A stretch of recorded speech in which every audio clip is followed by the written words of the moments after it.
There is probably no other unknown creature that arouses more curiosity than the Bigfoot or Sasquatch. Yes, there is the Loch Ness Monster, the Chupacabra, and other great beasts of lore, but the Bigfoot remains the most compelling, as it pulls us towards ourselves, shadowing the unknown X-factor of our very origins.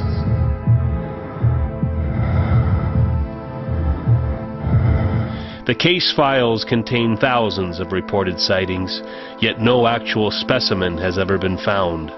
Hundreds of photographs exist, but the creature has not yet been identified. Still, the clues accumulate year after year. In the words of one Bigfoot investigator, it is an extremely complex phenomenon, with no starting point and no geographical limits. If this creature does exist, then it is most certainly a relative of man.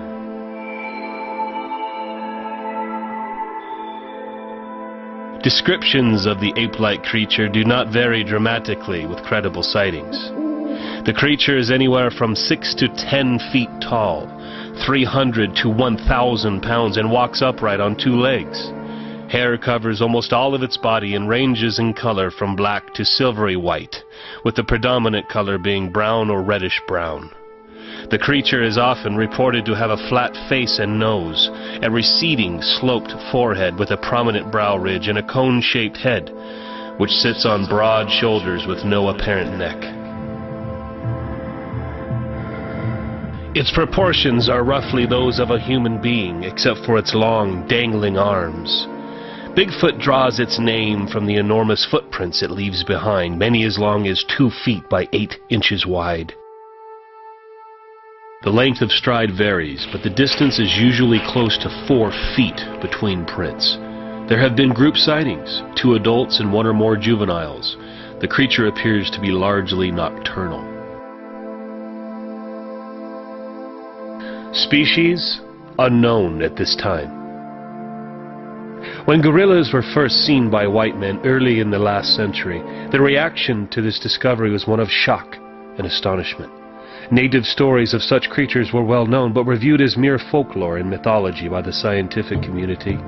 Prior to this paleontological milestone, man had the idea that he had more or less discovered everything there was to discover about ourselves.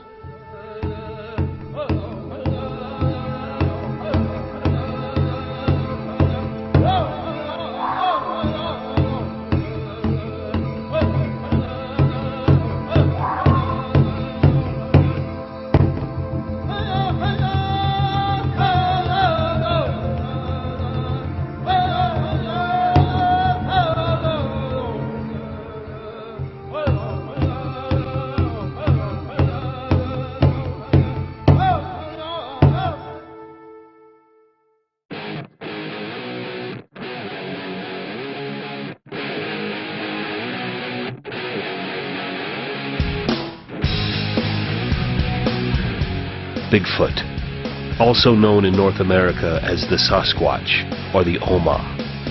Was the Sasquatch here before the Indians?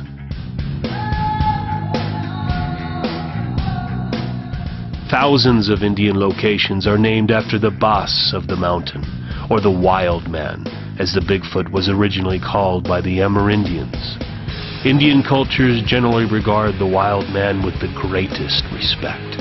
He is viewed as a special kind of being, perhaps because of his seemingly close relationship to humans. Many Indian elders regard him as standing on the border between animal and human consciousness, giving him a supernatural kind of power. But as special as he may be, there is no tribe that suggests that he is anything other than a physical being, living in the same physical dimensions as humans and other animals. He eats, he sleeps, gathers, and communicates with family members.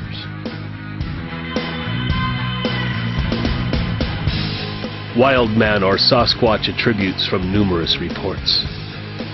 The smell of a Sasquatch far exceeds that of a bear or other mammals. Many cases report an intolerable stench when a Bigfoot is in the area. They vocalize in terrifyingly high-pitched scream-like mannerisms. Many recordings have surfaced in recent years. They knock trees, possibly to communicate with each other over long distances. They throw rocks and boulders. There are many reported cases where a Bigfoot throws rocks at campers, even boulders from the hilltops above if disturbed. They live in family units. Many cases report the sighting of not one but two or more individuals at a time, often with young in tow. They wash their food. In 1924, Albert Ostman was abducted by a Bigfoot, then held captive by a family unit. He noted, among other things, that the female Bigfoot washed and stacked leaves and vegetation. This behavior has been reported multiple times in the last 100 years. They may have developed a language. Many reports tell of a whinnying or gurgling whistle sound associated with their possible speech patterns. The creature has many names and is known by cultures all over the globe. Almas, Asia. Bigwas, BC has Lay community. Jinsung, Asia. Kakundukari, Africa. Momo, North America. Ngoi Rung, Asia. Nukluk, North America. Nyalmo, Asia. Oma, North America. Orang Pendak, Oceania. Sasquatch, North America. Tano Giant, Africa. Te Ima, Asia. Ukumar, Latin America. Yeren, Asia. Yeti, Asia. Yowie, Australia. It seems that the Wildman may indeed be of a varied and widespread clan, encompassing every continent of the world. They all have one very distinct trait in common: an exceptionally big human-like foot. But in recent years, the enigma of the Bigfoot has taken another leap. The Bigfoot has dermal ridges.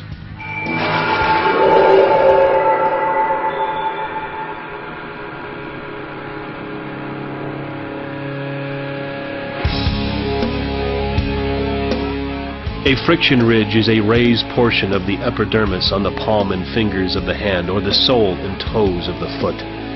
They consist of one or more connected ridge units of friction ridge skin. These ridges are also known as dermal ridges. The three basic patterns of dermal ridges are the arc, loop, and whorl.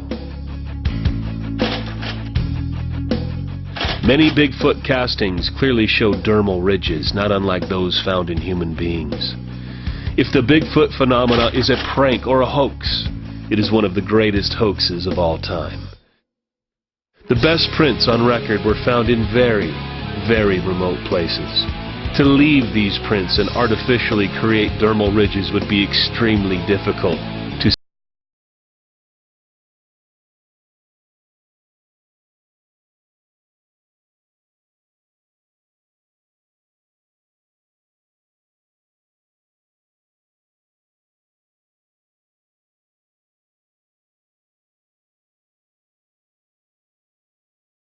From roughly 1 million years to as recently as 300,000 years ago in what is now China, India, and Vietnam, placing Gigantopithecus in the same time frame and geographical location as several hominid species.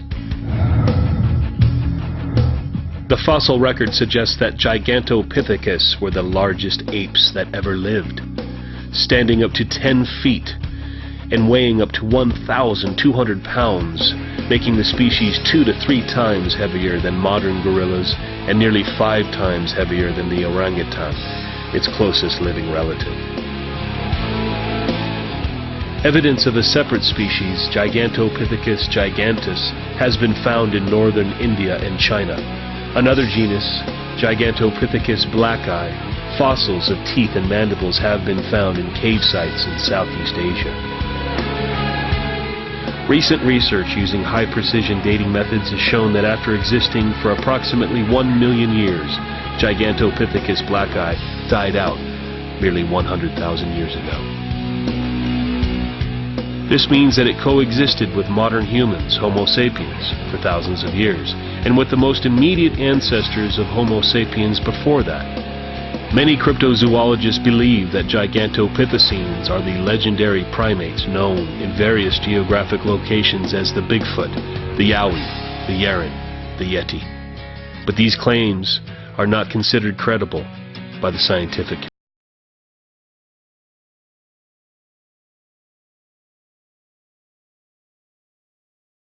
Wildman has been most frequently seen in the Pacific Northwest. Sightings are by no means limited to that area. They are in fact worldwide and remarkably consistent from case to case with regards to many attributes and mannerisms reported by the eyewitnesses involved.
Throughout the last 100 years, there have been many wild man sightings in Kentucky.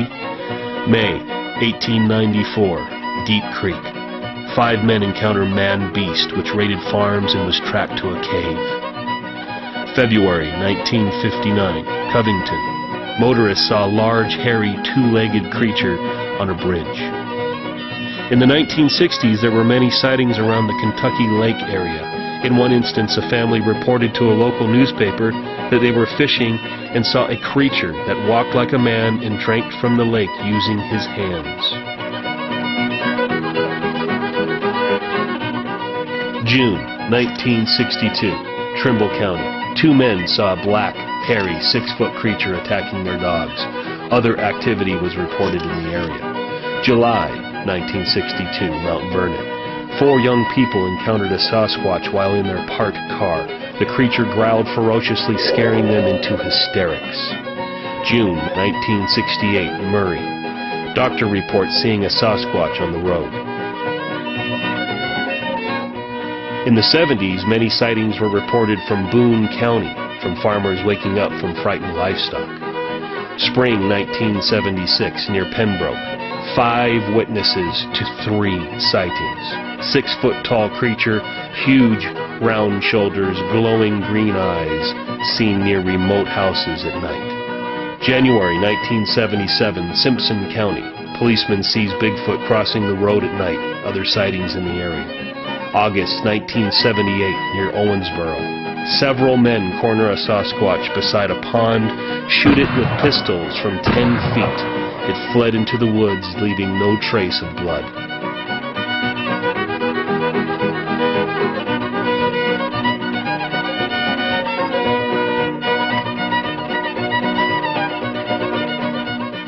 August 1978, near Owensboro. Multiple witnesses see a man fire 3 .45 caliber bullets into a Bigfoot's chest from 45 feet away.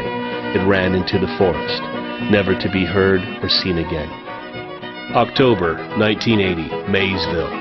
An elderly man and woman see a white Sasquatch from their porch.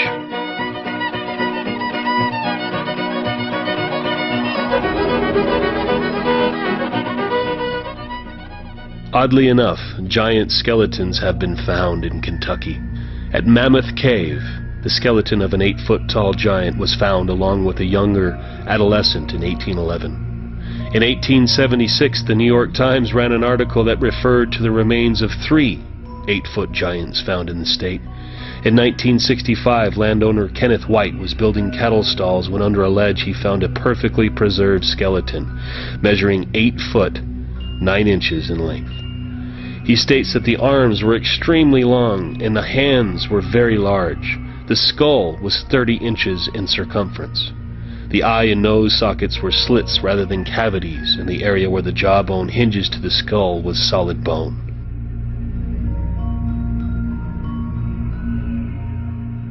Over the last 200 years or more, Bigfoot sightings, as well as other anomalous phenomena, have been reported at a place called Panther Rock in Anderson County.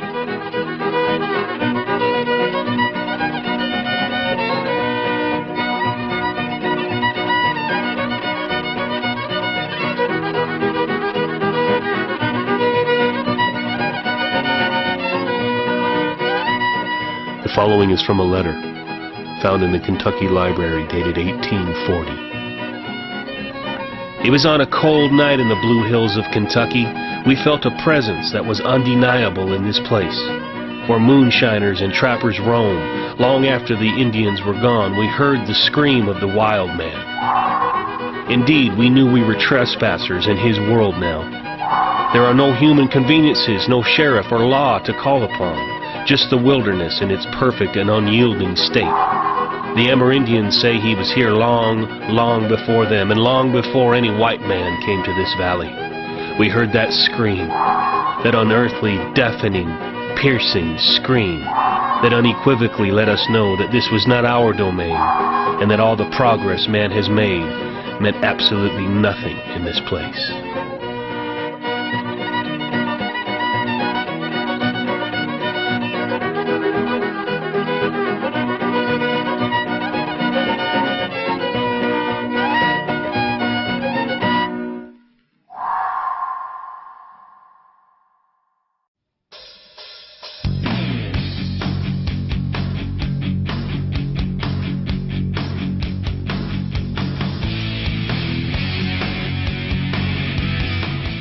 In April, the reality team descended upon the outskirts of Anderson County. Their leader was Philip Spencer, a 30-year veteran of the paranormal and former resident of Anderson County. He returns to his early roots, to the area where he has documented hundreds of cases and spent much of his life. Many paranormal events have occurred here in Anderson County, also known to residents as the Frazier land.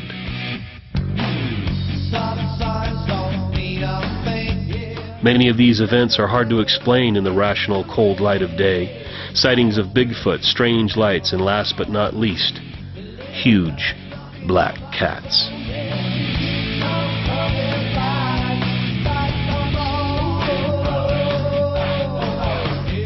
Philip Spencer recounts his own personal, terrifying experience with Bigfoot. Many years ago, my friend and I were riding down the road that parallels this valley. And this is the valley where Salt River runs into Taylorsville Lake. It was late at night. We used to like to ride along, and we would take a large spotlight and shine through the valleys and just look at the animals, the deer specifically. And late one night we were cruising down the road. I was a passenger holding the light up and over the rooftop, and I would shine it through this valley. As we were riding along, we came to this area, and we were looking at the deer back in the field behind me. And we noticed something as I took the light and would sweep it through the valley looking at the deer. We spotted these eyes. And these eyes were different. They were up higher than the deer. And we stopped, and we backed up, and we looked again with the light. And down in the corner of this field is where we saw the creature.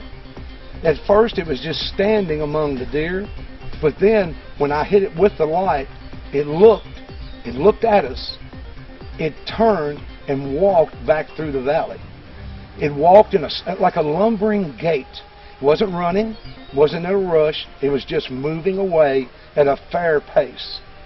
Twice as it moved back through this valley, it would look over its shoulder when it was walking, and it would just turn its head and look back, turn its head and keep walking.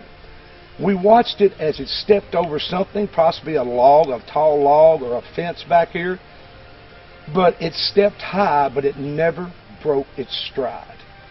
We watched as it turned basically into a shadow. We watched as it moved back through this field. We thought very hard about what could that have been. And from the height compared to the height of the deer eyes, of this creature's eyes, from what this shadow looked like, the bulk, the stride, we were absolutely convinced that we had seen Bigfoot in this field.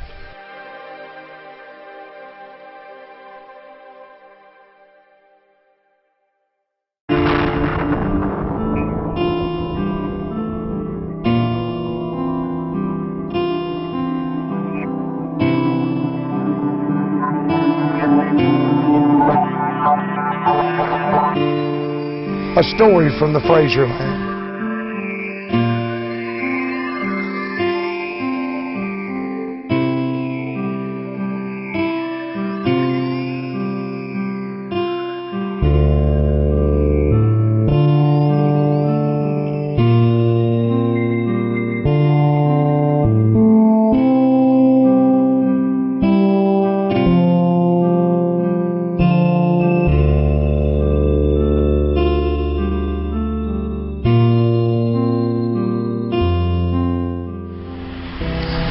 I'm standing within the Frazier land. Behind me is the Salt River and the old JTS Brown Distillery. A few miles from here, a boy and girl went for a walk in the afternoon. They had done this many times before, but this time would be very different. As they turned a corner, they saw a large, hairy creature sitting on a log. They said that it was taller sitting than they were standing. It changed them forever. They ran. The family actually left the home a short time later. Once again, within the Frazier land, we have a creature that is without doubt Bigfoot.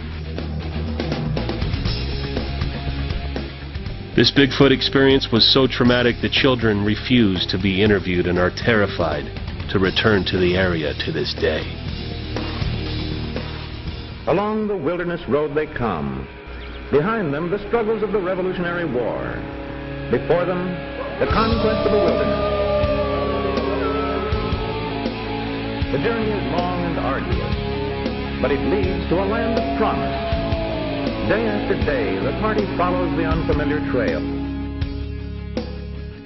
There is probably no other unknown creature that arouses more curiosity than the Bigfoot or Sasquatch. Yes, there is the Loch Ness Monster, the Chupacabra, and other great beasts of lore, but the Bigfoot remains the most compelling as it pulls us towards ourselves, shadowing the unknown X factor of our very origins. I'm standing at this beautiful waterfall along an area known as Gilbert's Creek, which is along the Kentucky River in Anderson County. Surrounded by these beautiful hills and trees and so forth. Many years ago, my friend was hiking up in this area above these tree lines. He had his dog with him. They had many years of outdoor experience. As he walked into a field up above, his dog alerted and looked up. About that time, a deer came out of the side of the woods and ran across the field. He then looked to the right, the upper right corner, and he saw something turn. As he looked, he realized it was a large black cat, but not just your normal, what you would consider to be a black cat. Its stomach was enlarged. It ran very close to the ground. His tail was curled under. He said it was a very strange thing to see. He watched as it moved out of sight. His dog just kept looking. So approximately 500 yards from where I'm standing, two men were coming down the road at Gilbert's Creek one night. They were in a small sports car.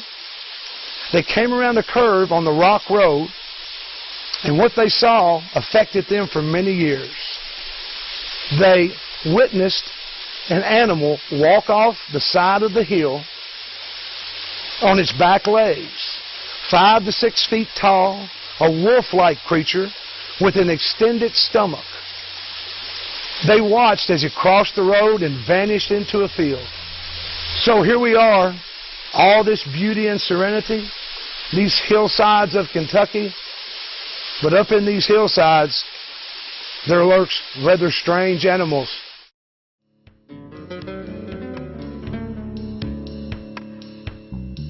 Here in Anderson County, a man who could see his cornfield from his backyard, not once, but on several occasions, watched as what he clearly stated was this Bigfoot creature walking through his cornfield.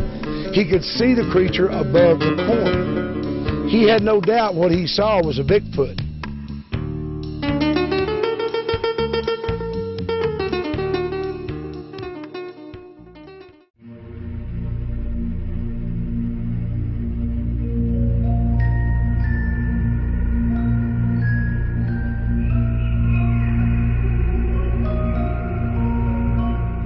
a man who lives on a large roaming property deep in the heart of the Frazier land, has had numerous strange occurrences over the years.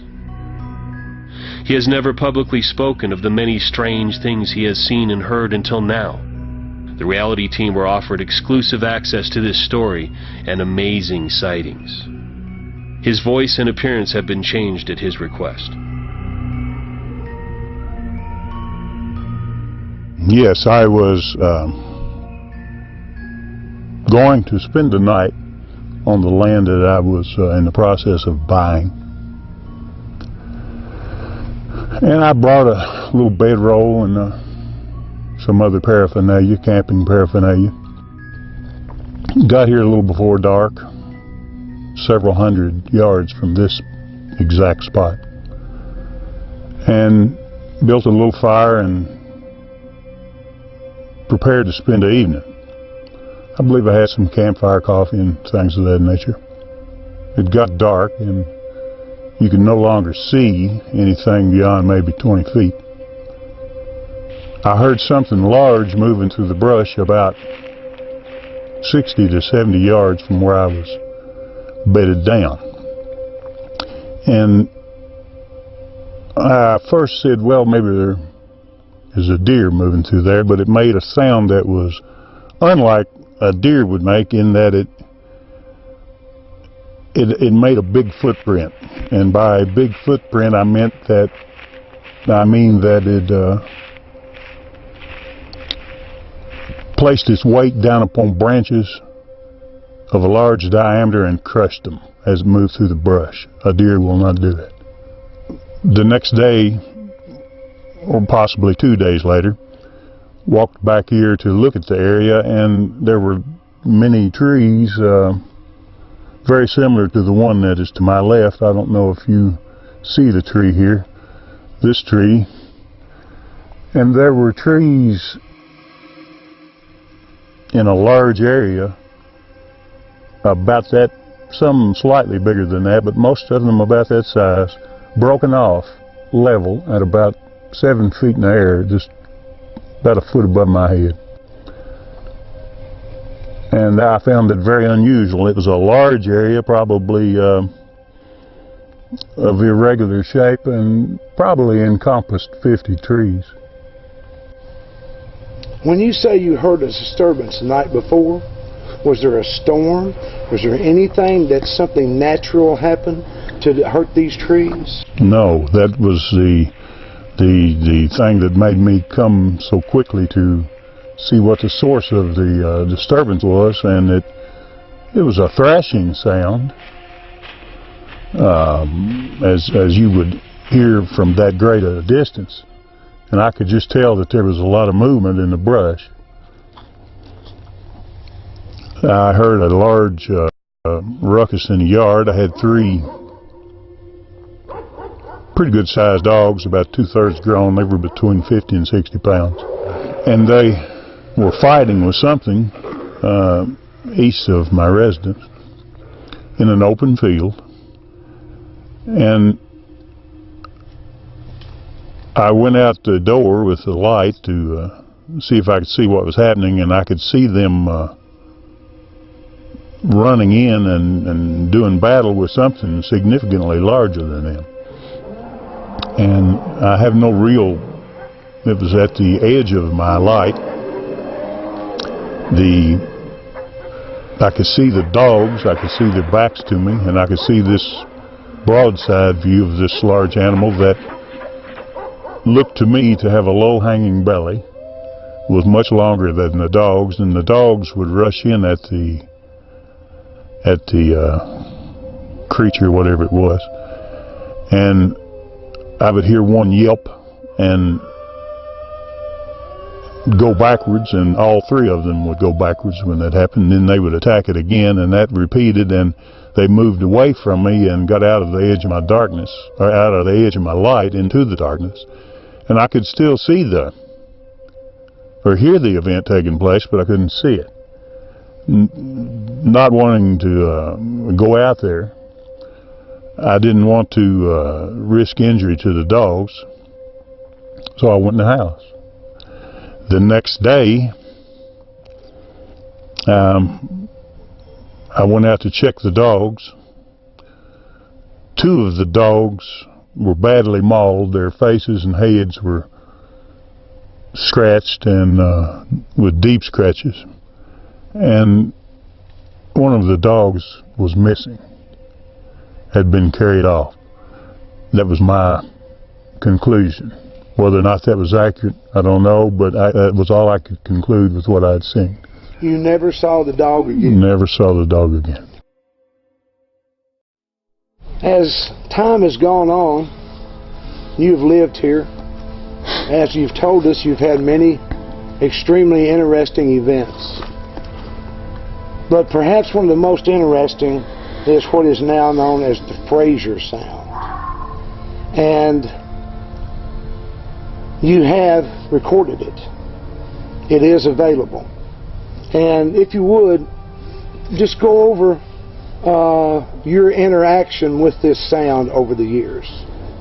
I probably first started hearing the sound about 10 years ago. I never did think too much of it because there have always been sounds out here, but I started to hear it on a regular basis, and I heard it on a regular pathway. And when I listened to it, I said, well, it must be a deer. And then the more I thought, the more I came to the conclusion it's not a deer. I've never heard a deer make a sound like that. And as I said, I've heard deer and watched them and observed them for over 50 years. And at that time, at that point, I established that it was following a definite track. And I started noticing that the sound was always heard right at dark or afterwards. And I have heard the sound only when it was about dark. I can't recall the term for such animals. I think they're referred to as crepuscular or something along that line, that primarily come out at darkness. The animal or creature or whatever we can call it moves through areas that I can barely walk through with a relatively great amount of speed. At that point, when I started becoming concerned that it wasn't a deer, I started to listen to it closely. I noticed several things about the sound. The sound moved with what I considered great rapidity through extremely dense brush. I have walked the brush myself up the creek bottom. It covered a distance of several hundred yards through dense brush in 3 to 10, maybe 12 minutes max. That's extremely fast. It often got in close proximity to the house or wherever I happened to be, and it had some unusual. I never did hear any footfalls. I listened intently for footfalls. I could not hear them. I couldn't tell if it was bipedal or quadruped. I didn't know what it was. I didn't know if it was on the ground or airborne, but I could hear the sound, and the sound was exactly the sound that I recorded that night, that it was in close proximity to the house. It had some very, very unusual characteristics, and they started to concern me. And the characteristic that concerned me the most was that when I was in the woods and it was traveling through the woods, it approached me. And I have never in all these years that I've been in the woods had any animal in this part of my travels approach me in any way. All animals flee from humans in the woods, and that's been my experience. That might vary in other places, but here, that is the case. And on more than one occasion, 2 that I can remember very well, it approached me to to within 30 to 40 feet, and it was in the darkness, and that started to concern me. I never really felt great amount of fear, but I had some concern in that the dogs that normally always accompany me in a nocturnal walk stayed at a distance of probably approaching 200 to 300 feet and wouldn't come to me when I called them when the sound was close by. That did concern me. We're in an area with a rock fence, and you have said that you came up in here and you found these rock structures. Tell us a little bit about what you found up in this area. Well, the things that I have found in this area, this is one. This is a large structure that I first attributed to being nothing more than a pile of rocks that someone maybe stockpiled to clean up the area, the land here, to make the land tillable.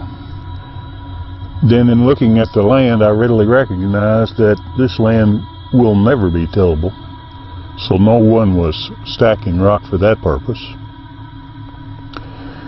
The rock fences here have been completed for,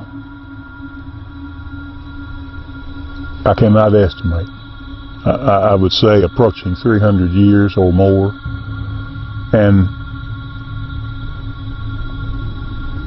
these rock piles would not have been placed so far from the rock fences if they were placed for use in the fences, and the fences were completed, and some of them are now in ruins, and some of them are still perfect.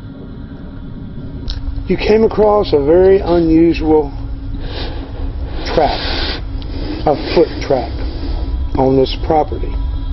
Yes. Very large track.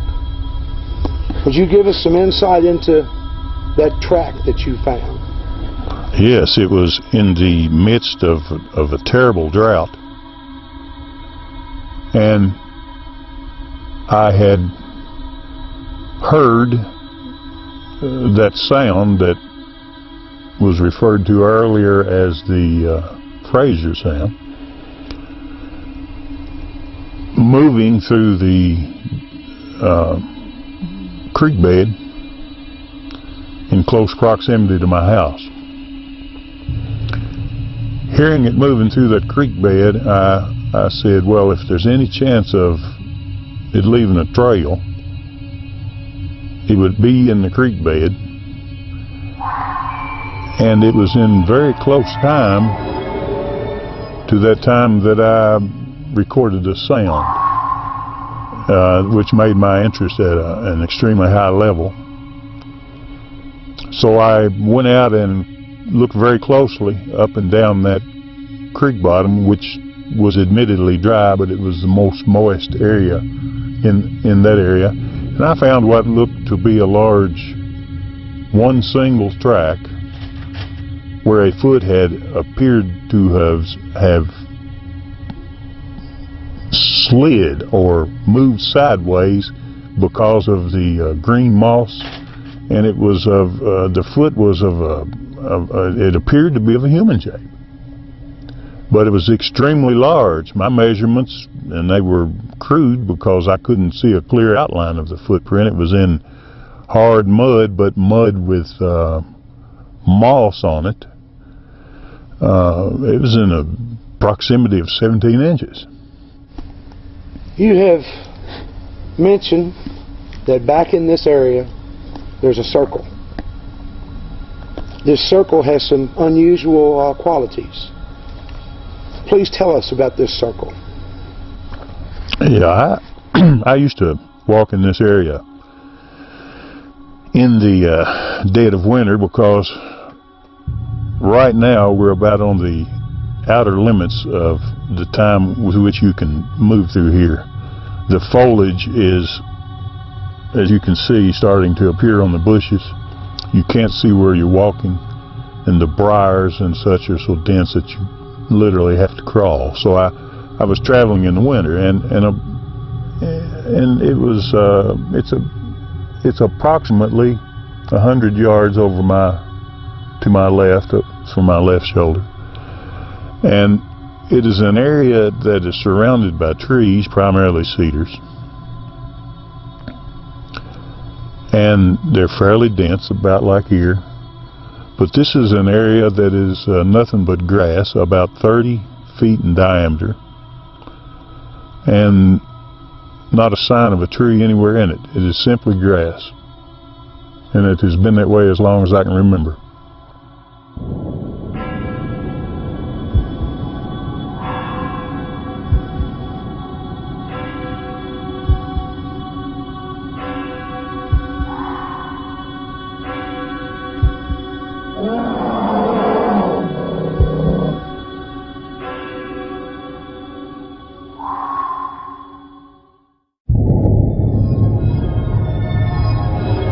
With the owner's permission, the reality team spend the night in the dark woods. They are warned that their safety is their own responsibility.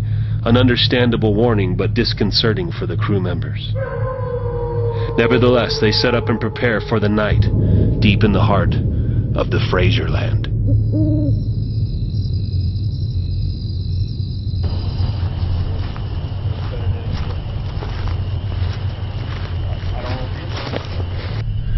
Shortly after dusk, the crew knows they are not alone.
You know, a forest, a wooded area, that's where everything that I learned way early on, that's where it all went down. Well, I say that we go in. Let's do it. Let's go in and push it out. Okay.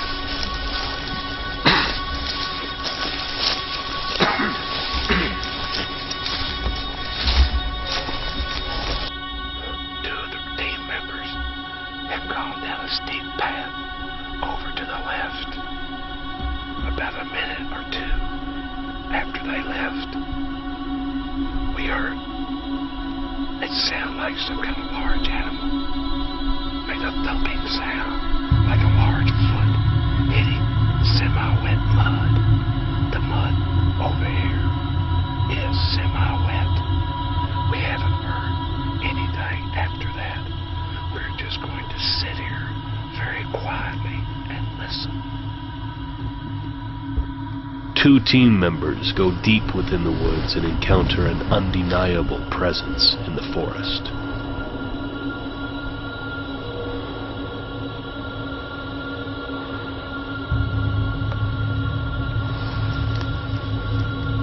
Something knows.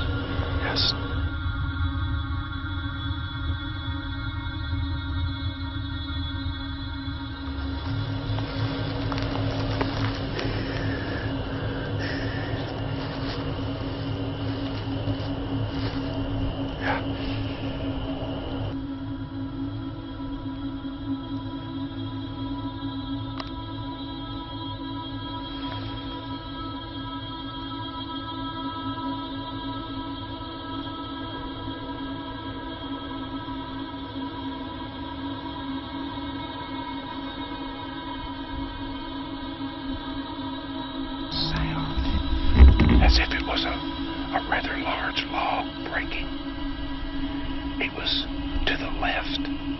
of the path the other crew members took down into the rock structure area. It sounded like a large limb breaking. We hear no other movement at this time.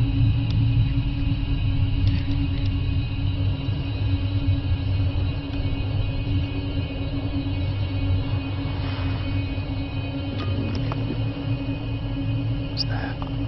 It's over here. The team moves deeper into the brush in an attempt to flush out the creature.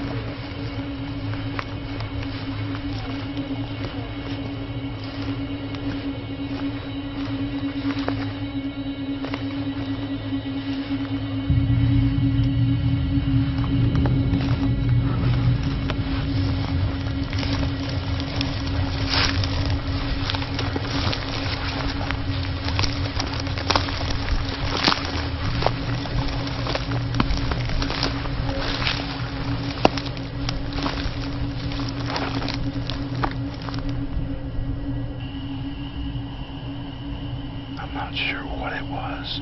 It wasn't the sound of something large, but there was a sound over in this area.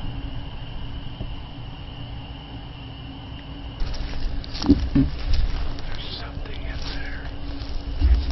There's something right in there. In there. Listen. Hear it.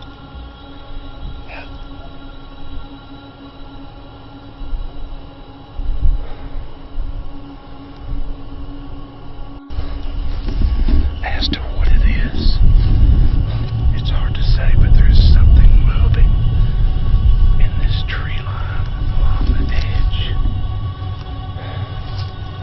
It looks like they're hearing it over there. They're down. The team becomes surrounded by strange activity. This is very, very strange.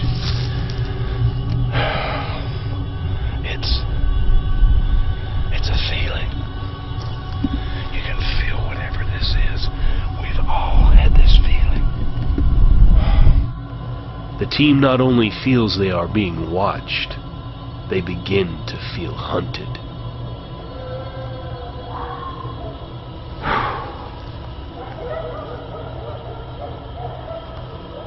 It's moved.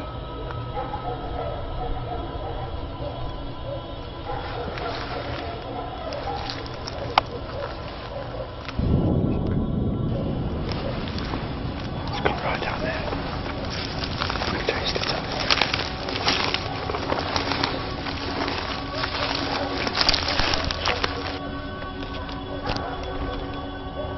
The team encounters the presence in close proximity.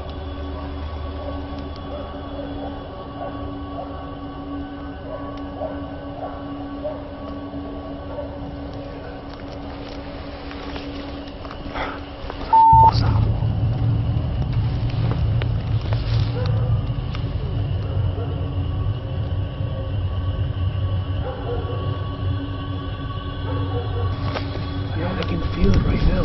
Right there. Let's move into this area.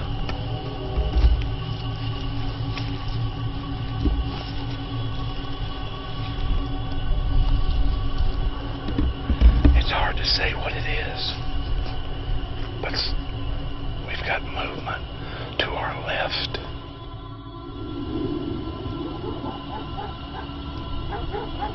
The dogs all around us are starting to bark.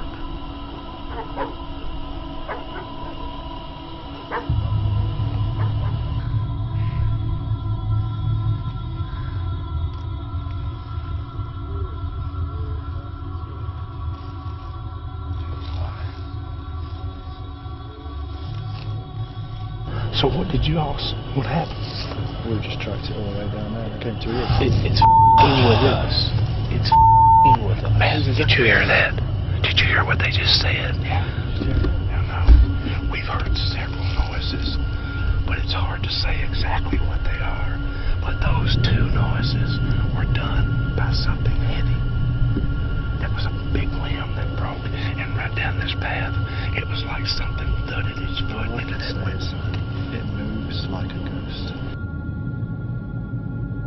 2 stones knocked together, dogs bark. Then a similar sound, way over on the other side, clack, dogs bark. There's multiple events going on here. I think there's multiple events going on. But I think An area it's like a special place. An area like this, you know, it doesn't have a definition. It's this place is ancient. This place is older than time itself. And the stuff that people experience here defies any description or perception or understanding. It doesn't have a beginning or an end. It just is. We've heard numerous sounds. Some could be natural, some we don't know. 2 of the crew members went down into the wooded area. They could hear and tell that something was moving around them. It moved quickly. It came back up into this area quickly. It doesn't make sense unless you think of it as part of these woods. There's something moving in these woods. And it's unlike anything else. But whatever this is, it moves through these woods in almost a liquid form. Exactly. It moves through. It's like air. It's like air. But this is just what the witness said. This is how he described that movement. More than once. Once again, the team can feel a presence approaching them.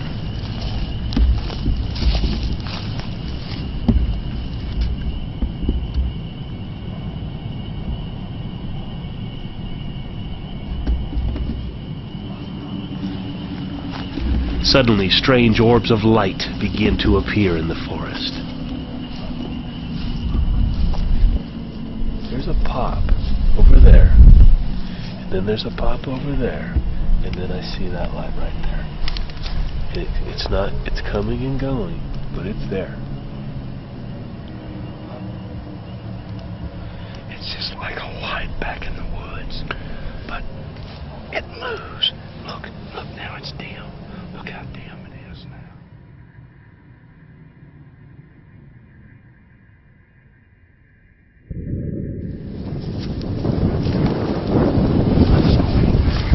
That's what I was talking about. Not talking. No, it's fading. Yeah, it's gonna move, and it's gonna pop up somewhere else. That's right.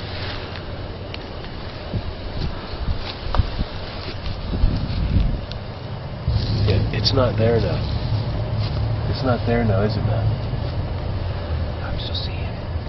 I see it too. It's still right there. Look. It's brighter. Look how bright it's getting. Look at that. What is it?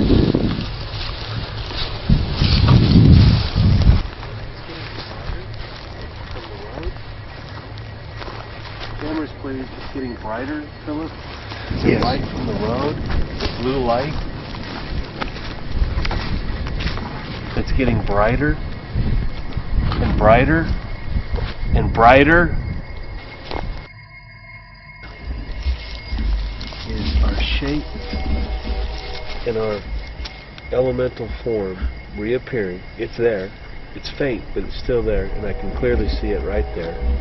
As soon as that thing started to come back around, and we saw a light, a pinpoint light, in 1, 2, and 3 places, and it moved at least 20 feet in our line of sight. And about that time, we saw a little figure pop out and pop back in. Didn't see arms and legs. No. It's just a black thing. blur that came out Right. and went back in. What was strange about it was at the same time we saw the lights. That's in right. the same area as the lights. Maybe it was just a firefly, but it seemed big.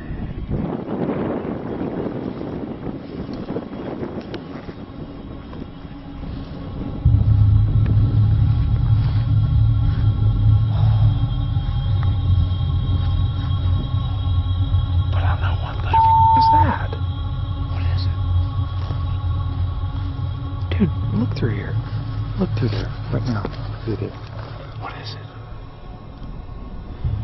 something moving. It's a light. Yeah. Yeah. See? That's exactly right. You can't see it, but the camera picks it up. Holy Let me see. Look at that. Look at that. What is that? I don't know. Oh, Here, back up so look we at that.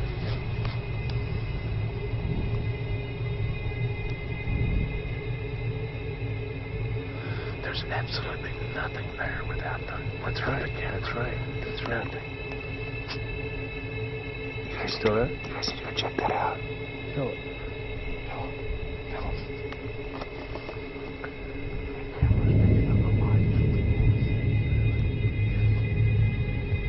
Whoa! I'm gonna walk over there. Oh, it's like a fairy. What is this? What is it? There's some heat source over there. Can you zoom in on it?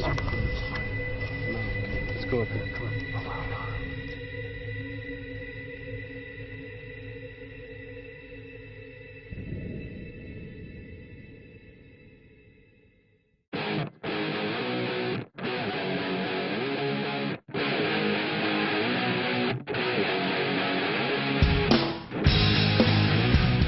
What a night! I mean, an amazing place. You know, an amazing forest, the trees, the wind, the creaking, and just everything that happened within just a few hours after the sun went down. It was, I mean, what can you say? You can spend half your life out in the woods trying to listen and see things that just are strange in the night. We were doing it within 30 minutes. We heard sounds after right away when we came out. Right away. Yeah. Over to the left, to the right. And then as you two journeyed deeper into the area, it was like something was flushed up. And it came up to where we were, and we heard it. And anytime we were in a location where nothing was going on, we come back and you guys had gone through something, and vice versa. Exactly. Like you two would go into the woods, and then the next thing you know, Matt and I, we see a shadow move across that light. We saw that. Yeah. What was it? You know, it's weird, and with those kinds of shadows, they're nondescript. You can't see clearly defined features, but there is no question that it's there. It's a void. It's black. It moves. It comes across. It blocks out light and foliage behind it. It moved across that light between us and the light. What about those sounds, the ones that others have heard, and we've heard that they happen around sunset? Exactly. We heard that, I think, twice. Twice. And the dogs alerted. The dogs went crazy. I mean, echoing all throughout the forest. Dogs here on either side of the area. Yeah, and that's us as a group too. When we went down into the woods and left you two poor people behind to be attacked, we went down quite a way. We stopped a lot on the way, but as we were going down, we sort of knew that something was in the woods beside of us. Almost as if it knew we were there and it was watching. And of course, you could feel it. You could feel it, but also you could hear it. I closed my eyes every now and then so that I could pick the sound up, know where it is. And of course, it was following our footsteps, our footfalls. Every time we stopped, it did. And we knew it was in front of us. It started making dogs bark in the distance. It was that far away. And that's one of the unusual things about this, the speed this thing moved. That's right. And did you see it move across before it flanked us? Totally. Okay. It moved, some shadow moved across. Way down at the bottom. Tell me if I remember this right. Because, when whatever it is, the presence is there, it's just unmistakable that you can feel it, but I could feel the thing moving as if it was air or something, such a distance, and then you recognize that it was behind us. In no time. The really interesting thing for me is I came to this, as you well know, as a total skeptic. I came to this, I don't believe, I'm not a Bigfoot chaser, I'm not a ghost hunter, I'm not any of these things, I'm a skeptic. And that's why you were specifically chosen for the mission. Absolutely. and I go in there, and I am the one of those who starts seeing, turns the corner and sees a shadow go past, where I heard the noise. Right. You know, and you're the team debunker. I'm the debunker. That's right. And the dogs. The dog correlation to when we would feel, you know, whatever that presence is. And the stones. And the stones. Yes, you know? Two clacks, distinct. Two stones together. Maybe they weren't stones, but they sounded like stones. Clack, reaction. A clack over here, same sound over on the other side of where we are. Dogs react, feel the presence. Amazing, you know. And there was the other piece where we were a bit more out in the clearing back with the guys, and we all saw the lights in the clearing. That's right. And then me and you shoot over there. Let's see what it is. Let's go and find out. Let's get closer to this thing. And what do we see? This black shape come out and go back into the trees. That's right. This amorphous shape. Right. Amorphous. Key word. Amorphous. You know, a lot of people have an interpretation or an expectation of what, you know, ghosts and entities and so forth look like. You don't know until you've experienced that. There is no definition. There is no standard. There is no box to put it in. Clearly. My imagination didn't fill in and didn't make a face in the cloud at all. Not at all. All I saw was an amorphous shape. I didn't say, here's the shoulders, here's the head, and create the whole thing with some evolutionary instinct. Right. I just went, there's a shape came out, and the shape went back in. And above light, below that light. Yeah, amazing. And above and beyond that, we've got lights on either side, one blue light, one kind of an orange light. According to our research and the property owner, there's no houses on either side. They were fixed lights, but one of them I saw move at least a certain distance. Maybe that was me running up on it. I'm pretty sure. I kept that in mind the whole time, and I noticed it here, and then I noticed it there, and I noticed it there. Lights can be tricky, especially pinpoint lights, no doubt.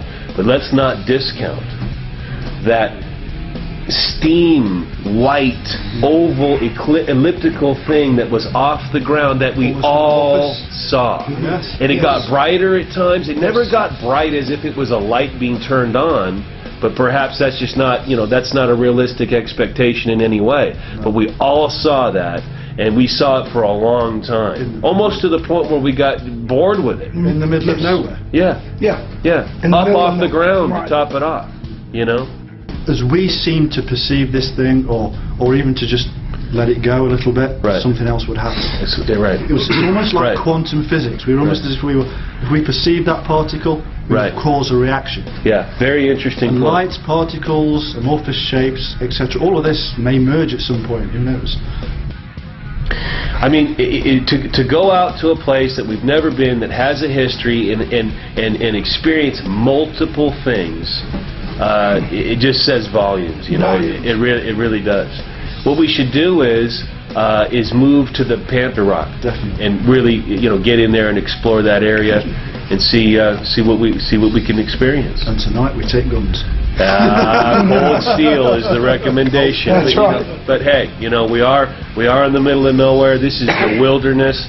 This place has been here before any human being ever stepped foot here, and you can feel that and you know that when you're out there in this place. There was a lot of fear factor last night. Absolutely. Shall we? Let's do it.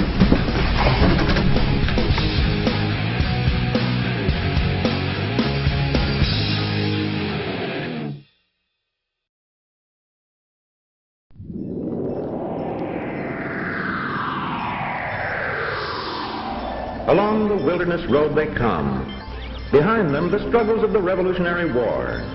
Before them, the conquest of a wilderness. The journey is long and arduous, but it leads to a land of promise. Day after day, the party follows the unfamiliar trail. The team decides to visit the Kentucky Library in the hopes of finding more history of paranormal activity in Anderson County. Look at this book that the librarian gave me. It's called Panther Rock. Look at this. This is amazing. This book I'm familiar with. It was written in 1931 by Errol Bond Burr. Fantastic. It is a true glimpse into the history of Panther Rock and Anderson County. This book tells of how the settlers came in, their struggles, their loves, their romances. It's a real piece of history, isn't it? You're holding a real glimpse, a snapshot of a moment in time in Anderson County.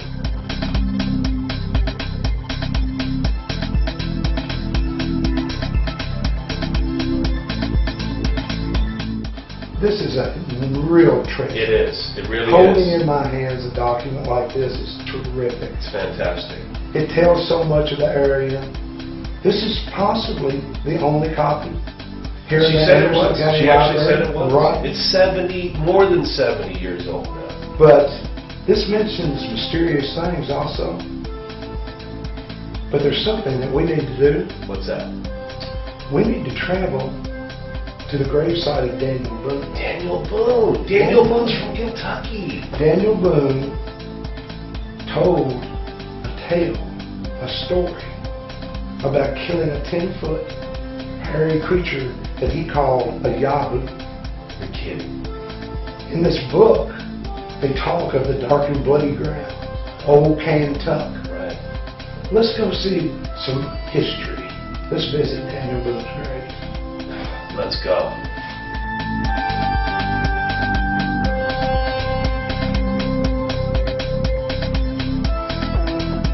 And so the team set off in search of Daniel Boone's grave.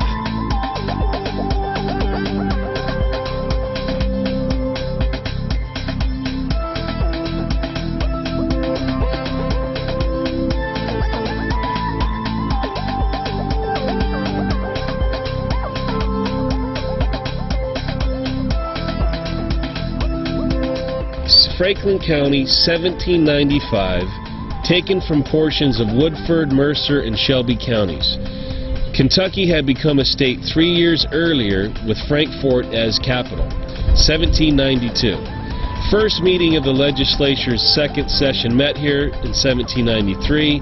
Frankfort made county seat 1795, named for Benjamin Franklin, of course one of the great leaders for independence and the creation of the United States. It's amazing stuff. Benjamin Franklin was a very famous man. Yeah.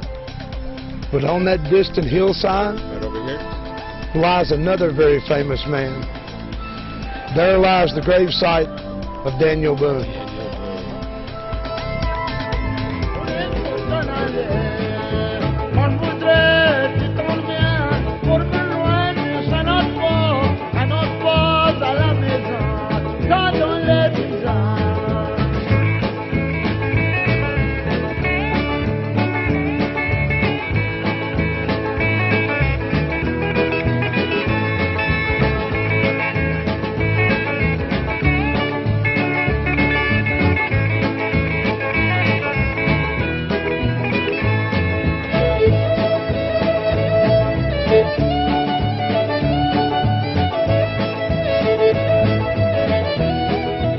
The team learned of a cave area called by the Amerindians Yahoo, which perhaps could be the precursor to the Yahoo Falls, now so famous to the state. The very place where Daniel Boone, the great frontiersman, claimed to have shot and killed a 10-foot hairy man called a Yahoo.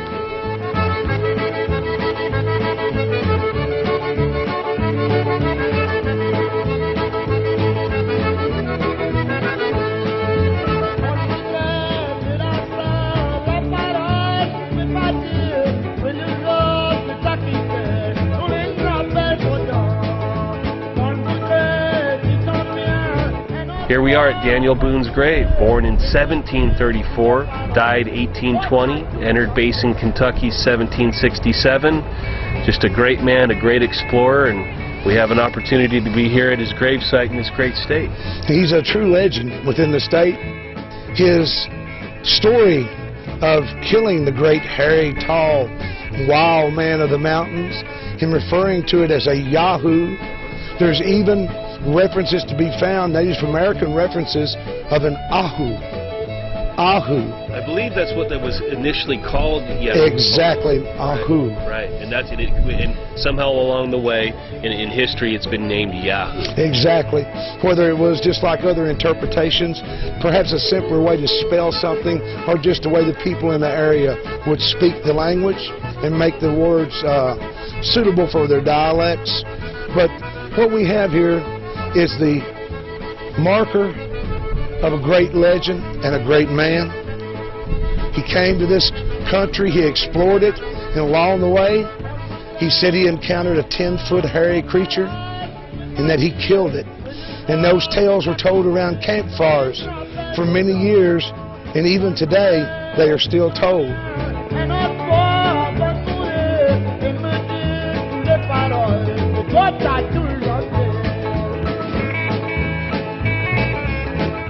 So here we are once again, just a distance from the Frazier land, at the grave of Daniel Boone, the man who allegedly killed a 10-foot hairy wild man. Yeah. The Yahoo.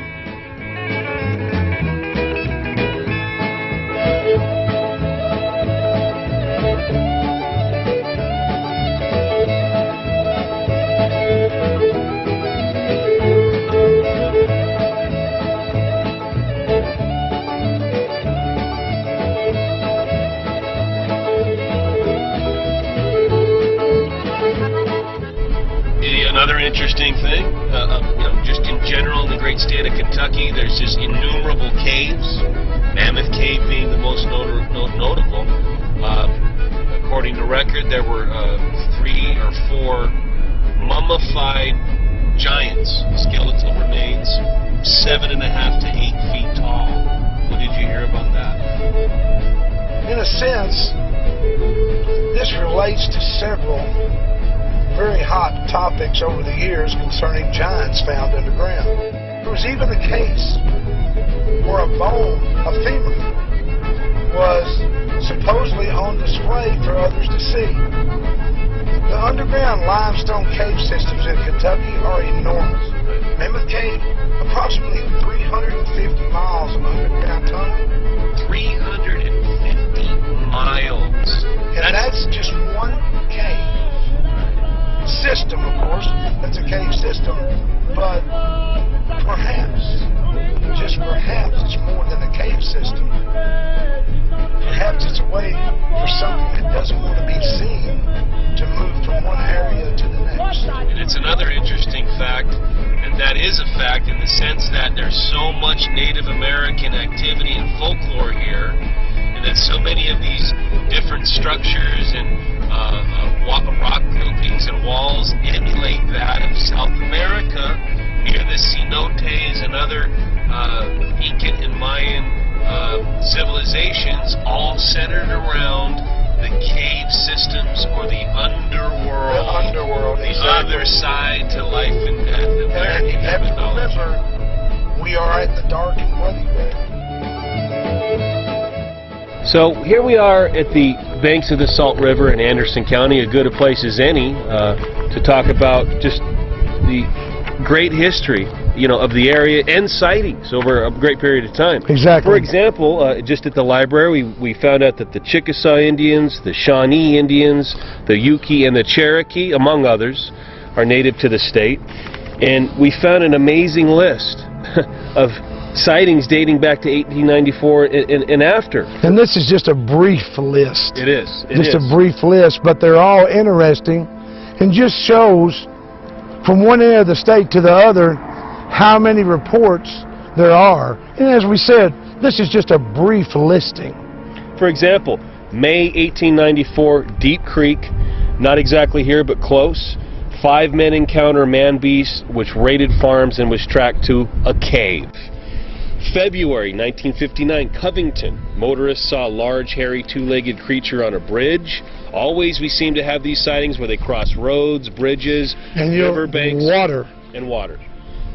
Go to 62, Trimble County. 2 men saw a black 6-foot creature attacking his dogs. Have we heard that not before? We have. This from Daryl Gabbard and others. Right. 62, Mount Vernon. 4 young people encountered a Sasquatch in a parked car. The creature growled ferociously, scaring them into hysterics.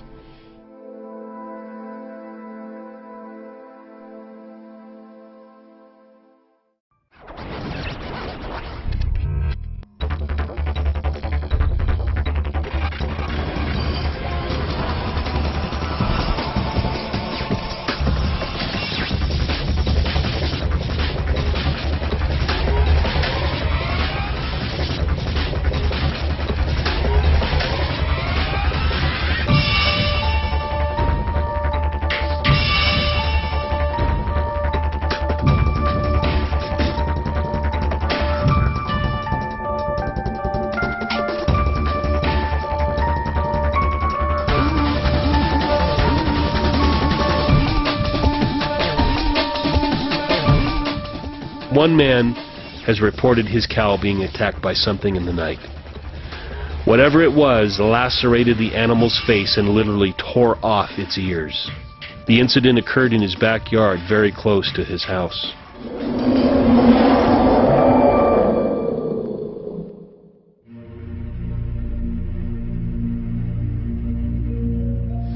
Within 1 mile of the cave known as Panther Rock, a family lives that had been here for many years. The man is a true outdoorsman. He knows the woods, he knows the animals, he knows what they can do. One afternoon, they heard a disturbance outside.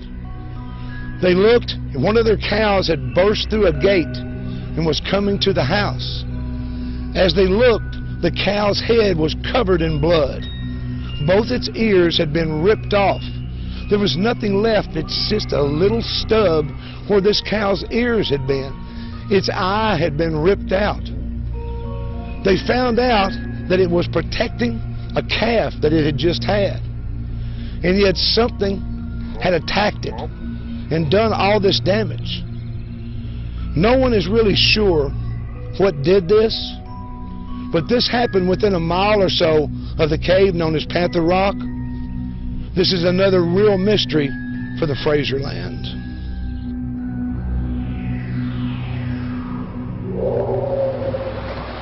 The supernatural area known as Panther Rock has long been a part of Kentucky lore.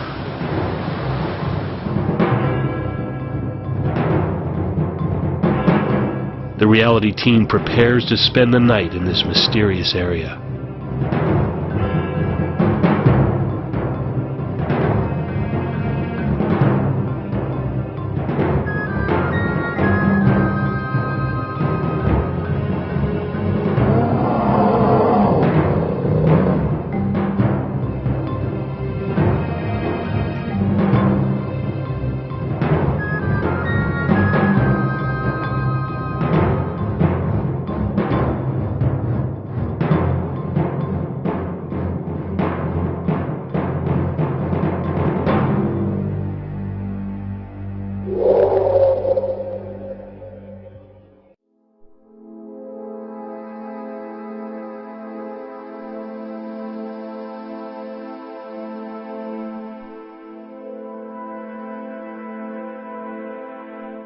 Behind me is the cave known as Panther Rock. Myself and 3 others were camping one night above this cave. 3 a.m., I was awakened suddenly by someone beating me in the back, screaming, "Look, look, look." I rolled over and looked, and down from the cave there was a blue-white light. It was a strange light. The intensity was odd.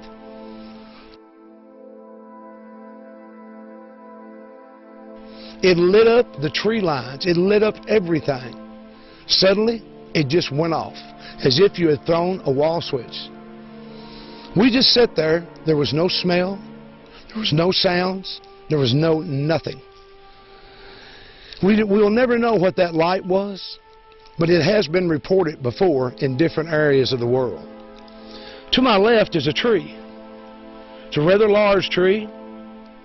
Some time ago, the owner of this property came here and noticed something rather unusual about this tree. Below this tree were clippings covering the ground. They had been clipped from the edges of this tree. They had been cut in half, almost all of them, with a precision. And that's where it becomes bizarre. What can cut small little pieces of a branch down the middle and do a large volume of them? Nobody knows, but it apparently looks like the tree is dead now. Possibly whatever did this killed the tree. As we stand here in the middle of the Frazier land at this beautiful place known as Panther Rock, we have to realize that within the serenity, many strange things occur.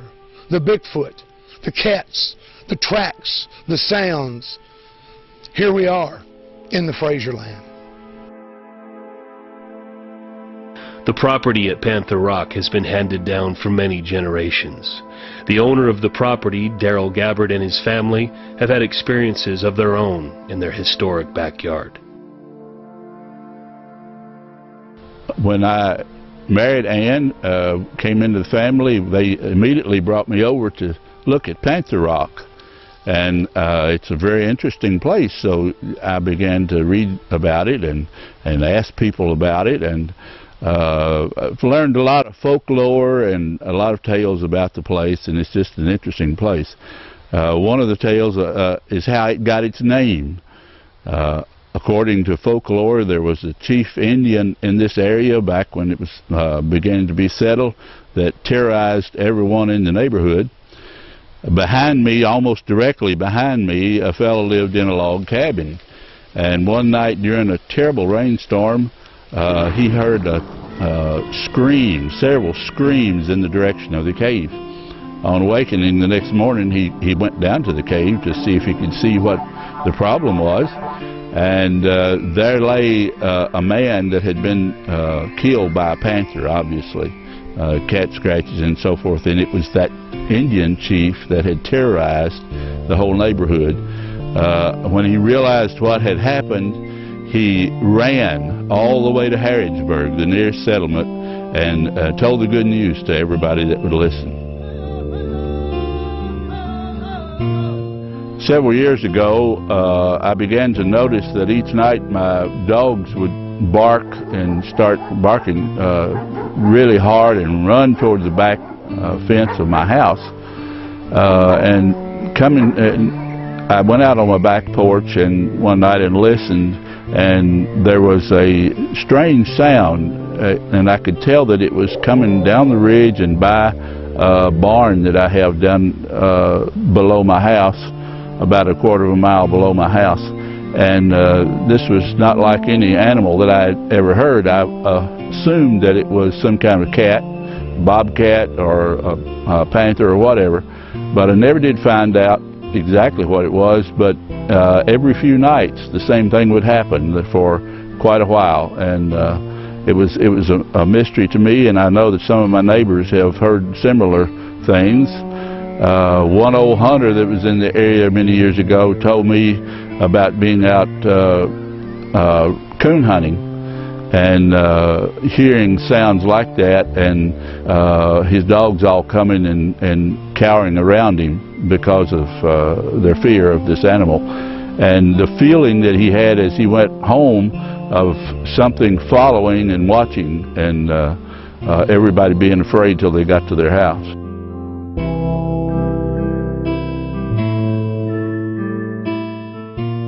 As we beheld the mouth of the cave at Panther Rock, we were instantly taken aback by how much it looked like a cenote, which in South America is the cave opening or dwelling where a shaman enters the underworld. Could it be that this symbolized the underworld to the Amerindians that had come across this very place? Could this be a catalyst for the activity in the Frazier land? We have heard the story of the great chief who was killed by a panther, but is there more?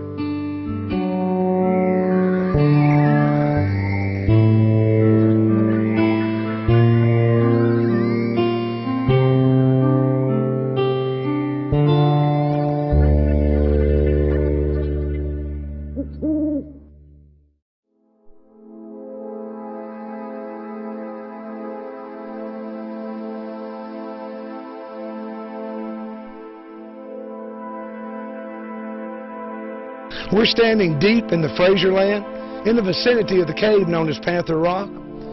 We came here to investigate the numerous mysterious events associated with the area around this cave. We're going to be out here tonight. We're going to be listening. We're going to be watching. And our purpose is to be here when something happens.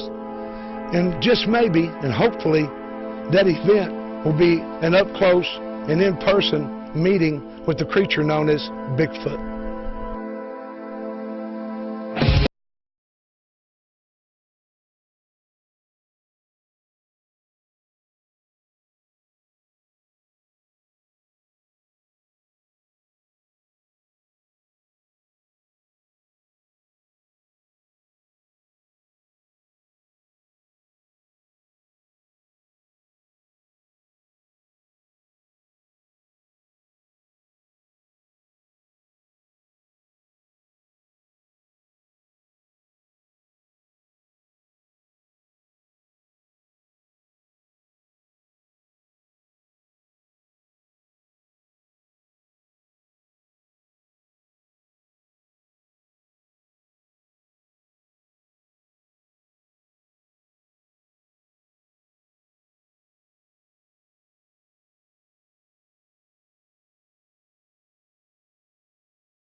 American activity and folklore here, and that so many of these different structures and rock groupings and walls emulate that of South America near the cenotes and other Incan and Mayan civilizations, all centered around the cave systems or the underworld. The underworld, the exactly. other side to life and death.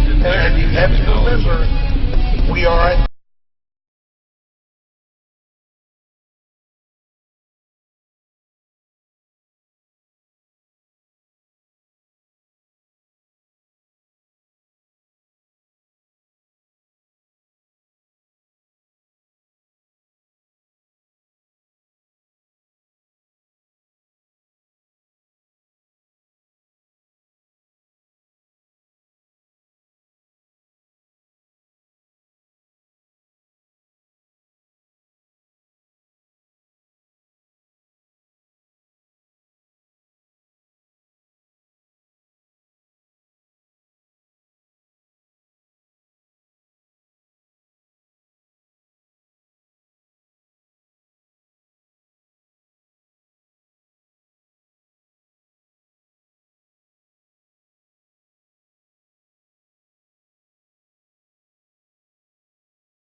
no sounds at all from down below at the cave.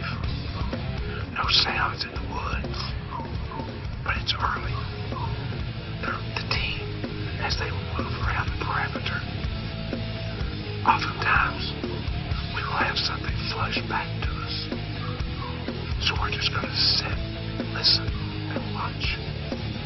Among other techniques, knocking has been known to attract the Bigfoot, who is known to communicate by knocking trees, transmitting their location to family members.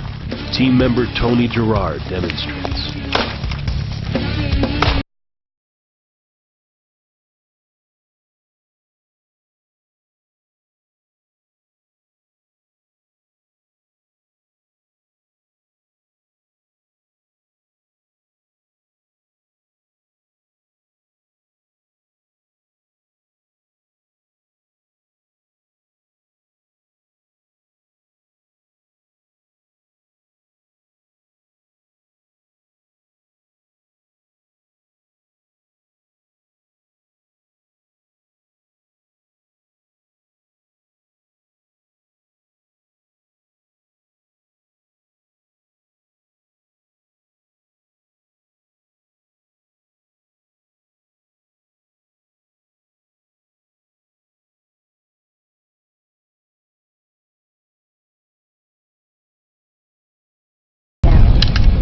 And like red eye shine. Right.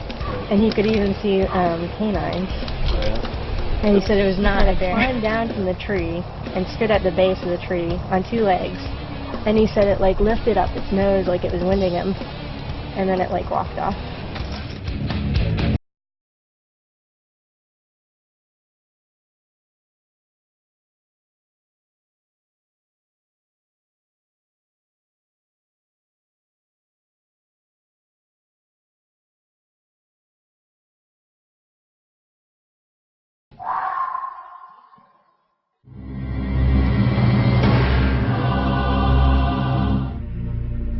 Could there be a link between the howdy and the Bigfoot sightings?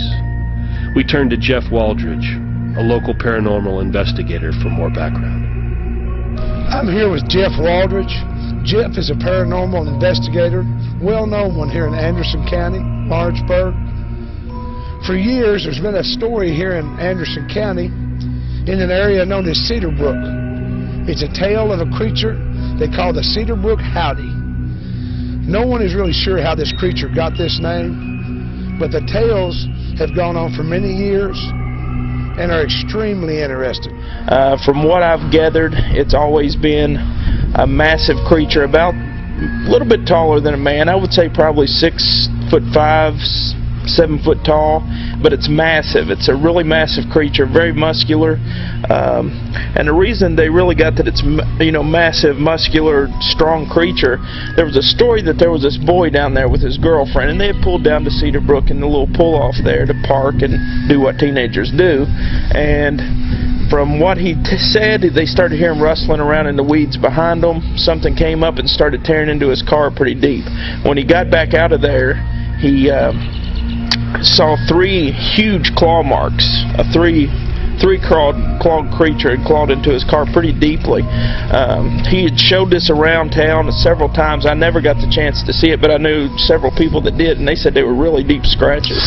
So, like a reptilian type claw mark? Yeah, more of, I would say, not really a talon, more of a strong claw, a really deep claw. They said, you know, probably 2 inches each claw was something of that nature. Okay. And they always say that it has red glowing eyes and that it's white hair, light-colored hair. From the ones that have caught glimpses of it and things, it's not short-haired, it's more of a long hair. The red eyes seems to be a really predominant aspect of this creature. From everything that I've heard, they're bright, they glow. In the dark, which is very dark on Cedarbrook with the trees and everything, from everything that I've heard, that they will glow in the dark, so they are very luminescent. At times there's been reports in the Bigfoot community of Bigfoot sightings with red eyes. So this sounds like possible a Bigfoot connection. Do you think that these individuals could possibly be seeing a Bigfoot, or is this some other type of creature? I think that it could be kind of misinterpreted, and it could be a Sasquatch or a Bigfoot, but honestly it may be another creature that's out there. From everything that I've heard, it really don't sound like your typical Bigfoot, you know, as far as the aggressiveness goes. Usually, from what I've heard, Bigfoots are very territorial, but this creature sounds like it's very aggressive, and if you get into where it's at, it would actively attack you. So many stories, and once again we will just have to stop and wonder, is all this somehow connected to the cave known as Panther Rock? Maybe we'll never know, and then maybe tomorrow, maybe we will.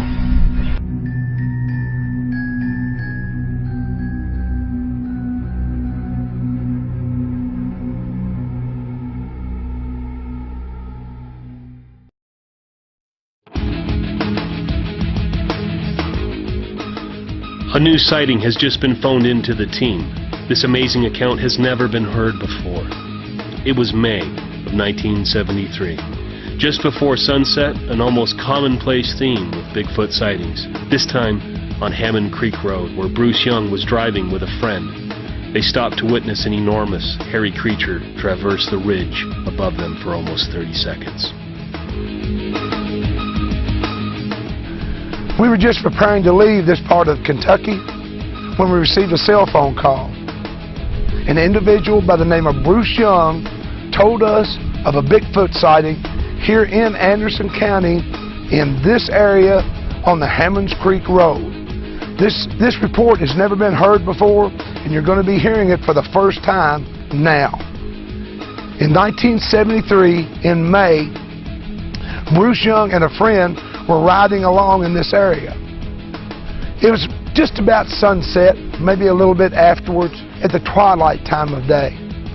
Bruce looked up, and along a ridge line, he saw a very large creature moving along. He took notice of it, stopped his car. He said it was a large creature, 7 to 8 feet tall. He was seeing the side view of this creature. He said he watched it perhaps, well, under 30 seconds was the time of this sighting.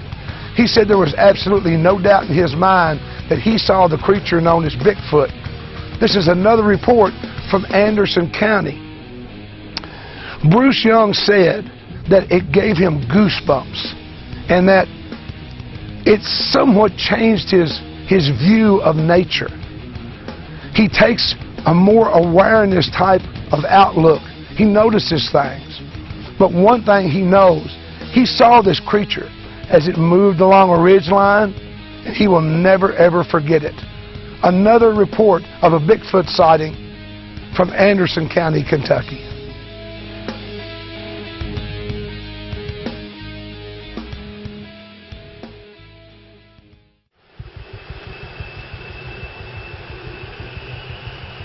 If there was any question that something mysterious is afoot in the Frazier land, we now turn to the following testimonial, which in this team's experience is one of the most credible and fascinating Bigfoot eyewitness accounts on record.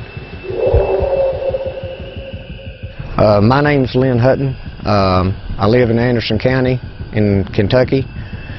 I've lived here most of my life. I'm 57 years old. I was deer hunting with my son. He was 8 years old at the time. I was bow hunting. I had coveralls on. I did actually illegally have a pistol under my coveralls, but I don't like to go to the woods without one.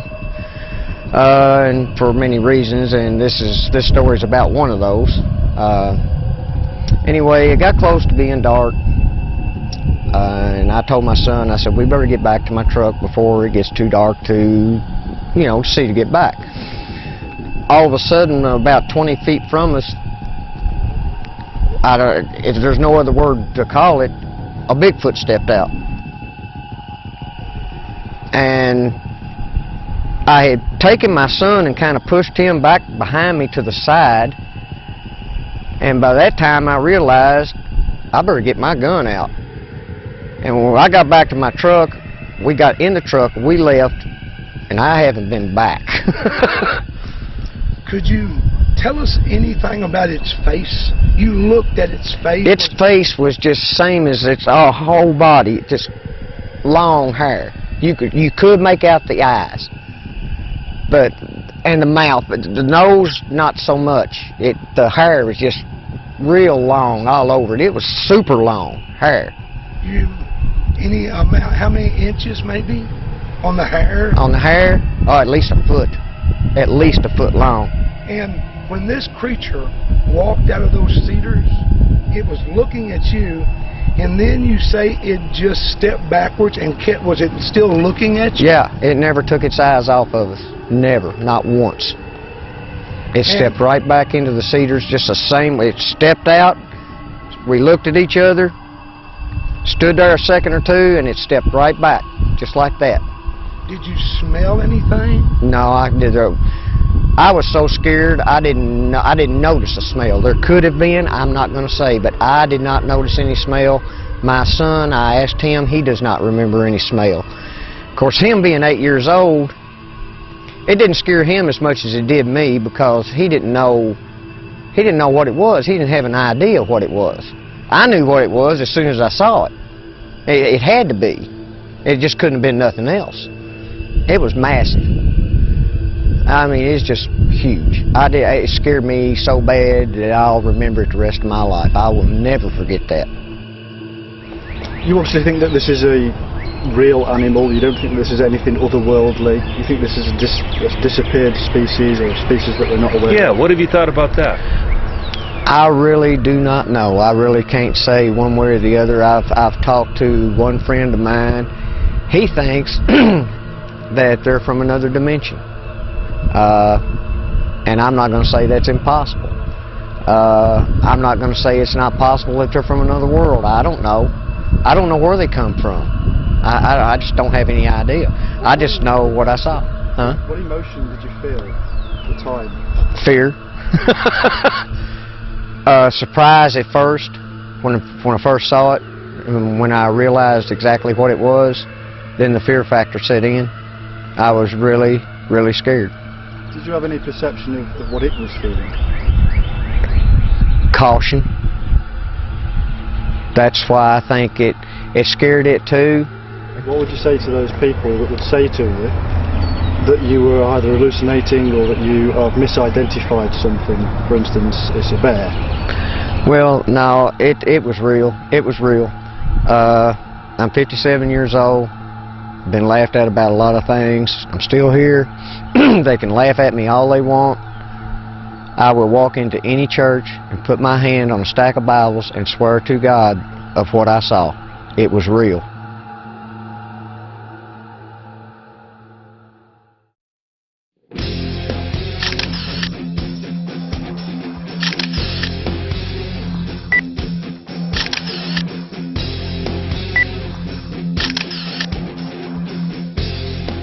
I'm standing here with Tony Gerard.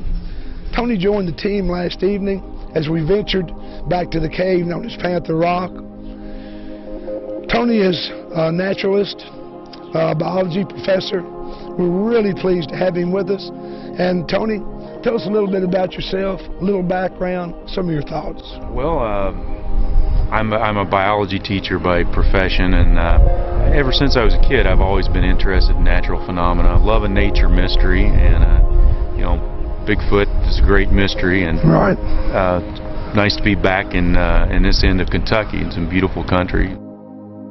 I've always been interested in the Bigfoot phenomena, and I never really much bought into anything like that outside the Pacific Northwest until I talked to Lynn Hutton, and I was really taken aback at you know, the validity of his sighting, in my opinion, and I did not know what to make of that, because it's hard to buy into a large unknown primate in North America. Correct. There are a whole lot of things that I see as problems there. You know, in 300 gun-toting years of American history, we don't have a body. There's a real lack of historic evidence from the 18th century. You know, if there are Bigfoots in Kentucky, how come we don't have all kind of 18th century accounts of it? Correct. Right. And then you run into somebody like Lynn, and I don't know what to do with that. It's my thought that that you know, we need monsters. We need something mysterious out there. You know, it's the Bigfoot phenomena that interests me the most, because there's actually some physical evidence there that seems very legitimate. Dermal ridges on really good footprint cast, hair that's primate, apparently, that doesn't match known primates. I mean, people that are that work with that actually have what they consider these are the characteristics of a Bigfoot hair. I don't know. I would love to have just a large undiscovered primate in the woods of North America. I think that would be wonderful. I find that so hard to accept. But I also, in talking with people like Lynn and other very believable witnesses, I can't just say, well, oh, they were mistaken, they were hallucinating, they, you know, or they're lying. And I don't know what to do with it. My jury is still out. We came here to central Kentucky, into the Frazier land in Anderson County, to investigate an area around the cave known as Panther Rock.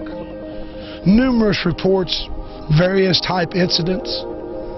We've spoken to individuals who've had these events occur to them, affect their lives.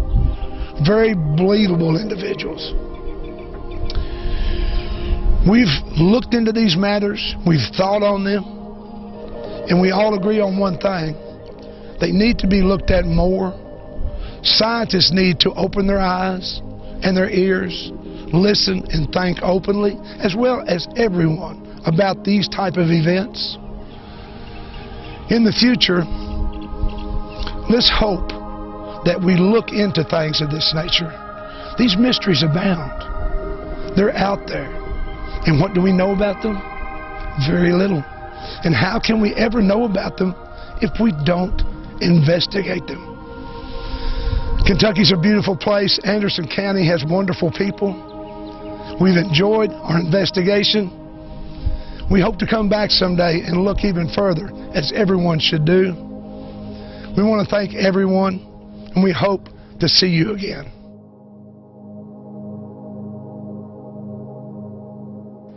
In the end, it might not matter who or what the Bigfoot is, or whether it is real or not, whether we obtain scientific proof or not. What might matter most is how these experiences affect the individuals involved in them. Maybe some secrets are not supposed to be revealed or understood by man, and perhaps Panther Rock is one of them. I will walk into any church and put my hand on a stack of Bibles and swear to God of what I saw. It was real.